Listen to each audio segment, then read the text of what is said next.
Jésus essayait de tuer ma volonté, même dans les plus petites choses, pour que je vive seulement en lui. Ainsi, il me permettait de faire l'expérience des paradoxes de l'amour entièrement saint et tourné vers lui. Quand approchait le jour où j'allais pouvoir communier, je ne faisais rien le jour et la nuit d'avant, excepté de me préparer à le recevoir le mieux possible. Je ne fermais pas les yeux pour le sommeil à cause des actes d'amour continuels que je faisais à Jésus. Je disais souvent « Hâte-toi, Seigneur, je ne peux plus attendre. Raccourcis les heures, fais que le soleil aille plus vite, car mon cœur défaille du désir de la Sainte Communion. » Et Jésus me répondait « Je suis seul et je languis sans toi. Ne te désole pas que tu ne puisses dormir. C'est un sacrifice que de demeurer à distance de ton Dieu, ton époux, ton tout, lui qui reste éveillé par amour pour toi. Viens et sens les offenses qui sont continuellement commises contre moi par les créatures. Ne me refuse pas le soulagement de ton aimable compagnie. Les palpitations de ton amour unies aux miennes effaceront partiellement l'amertume que beaucoup d'offenses me donnent jour et nuit. Je ne te laisserai pas seul avec tes souffrances et tes afflictions. Plutôt je te rendrai la pareille par ma compagnie. » Au lever du jour, j'allais à l'église avec un grand désir de recevoir Jésus dans le Saint-Sacrement. J'approchais mon confesseur sans lui dire un mot de ce désir. Plus d'une fois, il me dit « Aujourd'hui, je veux que tu sois privé de la Sainte Communion. » Ceci était si dur pour moi que souvent je commençais à pleurer. Mais je ne voulais pas révéler à mon confesseur l'amertume que mon cœur ressentait. Puisque Jésus voulait que je me résigne au désappointement, je cédais pour qu'il ne me gronde pas. Il voulait que j'aie une complète confiance en lui, mon plus grand bien. Souvent, je lui ouvrais mon cœur et lui disais « Ô mon doux amour, est-ce que ceci est le fruit de cette vigile que nous avons faite tous les deux cette nuit? Qui aurait pu imaginer qu'après tant d'attentes et de désirs, j'aurais à me passer de vous? Je sais bien que je dois t'obéir en tout. Mais dis-moi, mon bon Jésus, puis-je rester sans toi? Qui me donnera la force qui me manque présentement? Est-ce que j'aurai le courage et la force de quitter l'église sans t'amener à la maison avec moi? Je ne sais pourtant que faire d'autre. Mais toi, ô mon Jésus, si tu le désires, tu peux remédier à tout ça. » Une fois, pendant que je parlais ainsi, j'ai ressenti une chaleur inhabituelle en moi. Ensuite, une flamme d'amour fut allumée en moi, et j'entendis sa voix me dire intérieurement « Sois calme, sois calme. Je suis déjà dans ton cœur. Pour quelle raison es-tu effrayée? Ne sois pas triste. Je veux moi-même sécher tes larmes. Pauvre petite, c'est vrai, tu ne pourrais pas vivre sans moi, n'est-ce pas? » Je m'émerveillais de ces paroles de Jésus et du travail qu'il accomplissait en moi. Anéanti à l'intérieur de moi-même, je me tournai vers mon Jésus et lui dis « Si je n'avais pas été aussi méchante, tu n'aurais pas inspiré à mon confesseur de me rebuter comme il l'a fait. » Et j'implorai Jésus de ne pas permettre de tels paradoxes. Car sans lui, je ne pourrais pas m'empêcher de mal faire et je ferais nombre d'étourderies. Parce que Jésus veut rendre mon âme amoureuse et l'amener à souffrir par amour, il m'a conduite à me plonger dans l'océan infini de sa passion. La première vision de Jésus souffrant. Un jour, après la Sainte Communion, Jésus tout amour me donna tant d'affection que je m'émerveillais et lui dis « Jésus, pourquoi tant de tendresse envers moi, moi si méchante et si incapable de répondre à ton amour?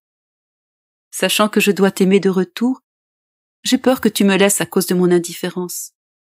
Cependant, je te vois plutôt toute bonté et me pressant sur toi plus que jamais. » Alors, aimablement comme toujours, il me dit « Ma bien-aimée, les choses du passé n'ont rien fait de plus que de te préparer un peu. Maintenant, j'en viens au travail. Je veux que ton cœur soit disposé à entrer dans l'immense océan de mon atroce passion. Quand tu auras vraiment compris l'intensité de mes souffrances, tu pourras comprendre l'amour qui me consumait quand je souffrais pour toi. Dis-toi ceci. Quel est celui qui a tant souffert pour moi? Et que suis-je, moi, si vile créature? Et tu ne repousseras pas les blessures et les peines de la passion que tu souffriras par amour pour moi.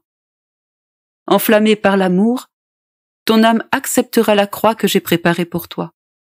Quand tu considéreras tout ce que moi, ton professeur, j'ai souffert pour toi, ta souffrance te semblera une ombre. Elle te semblera douce, et tu atteindras un point où tu ne pourras plus vivre sans souffrance.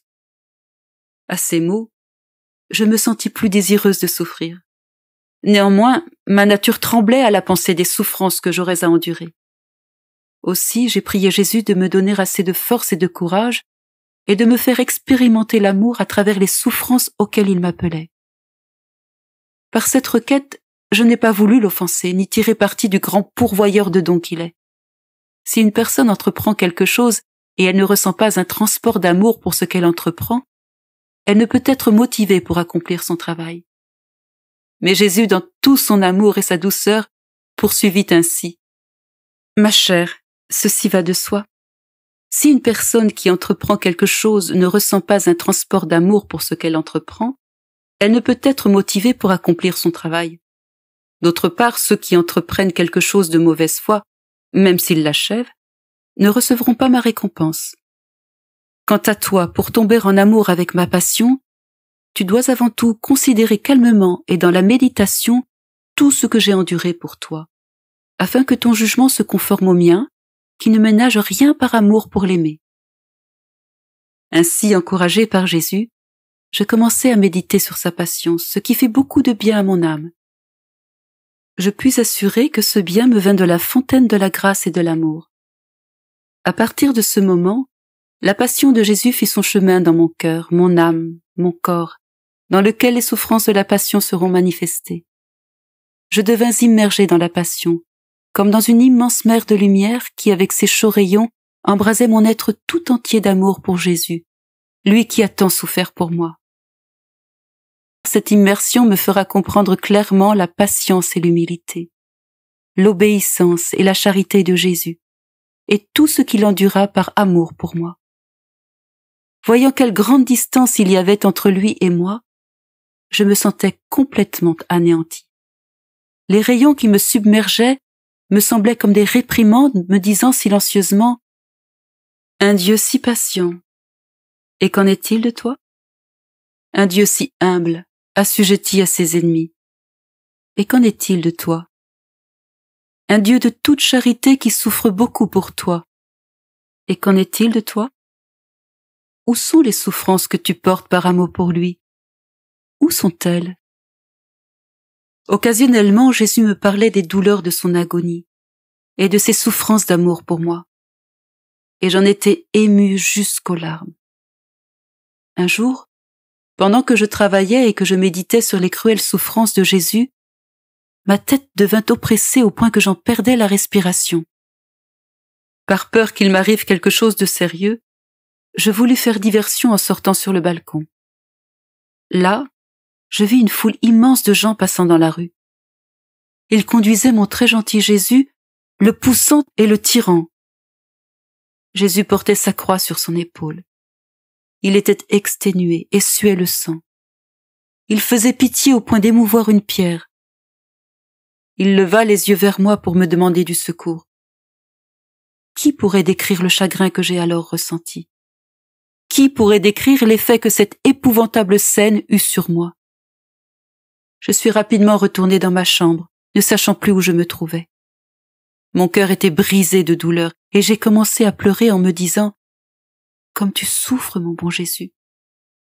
Je souhaiterais pouvoir t'aider à te libérer de ces loups enragés, ou souffrir des douleurs et des tortures pour toi, pour te donner du soulagement. Oh mon Dieu, permets que je souffre à tes côtés. Ce n'est pas juste que tu souffres tant par amour pour moi, une pécheresse, et que moi je ne souffre rien pour toi. » Jésus alluma tant d'amour en moi pour sa douce souffrance que c'était plus dur pour moi de ne pas souffrir. Ce vif désir qui prit vie en moi ne s'est jamais éteint. Dans la Sainte Communion, je ne demandais rien d'autre plus ardemment, qu'il me soit permis de faire l'expérience de douces souffrances similaires aux siennes. Quelquefois, il me satisfaisait en enlevant de sa couronne une épine qu'il jetait dans mon cœur. Occasionnellement, il enlevait les clous de ses mains et de ses pieds et les jetait en moi, ce qui me causait des douleurs très grandes, mais jamais égales aux siennes.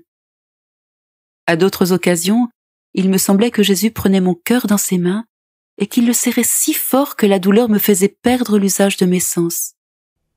De peur que les gens autour de moi puissent noter ce qui m'arrivait, je le priais en disant « Mon Jésus, donne-moi la grâce de souffrir sans que mes souffrances soient perçues par les autres. » Je fus satisfaite pour quelque temps, mais à cause de mes péchés, mes souffrances étaient parfois observées par les autres.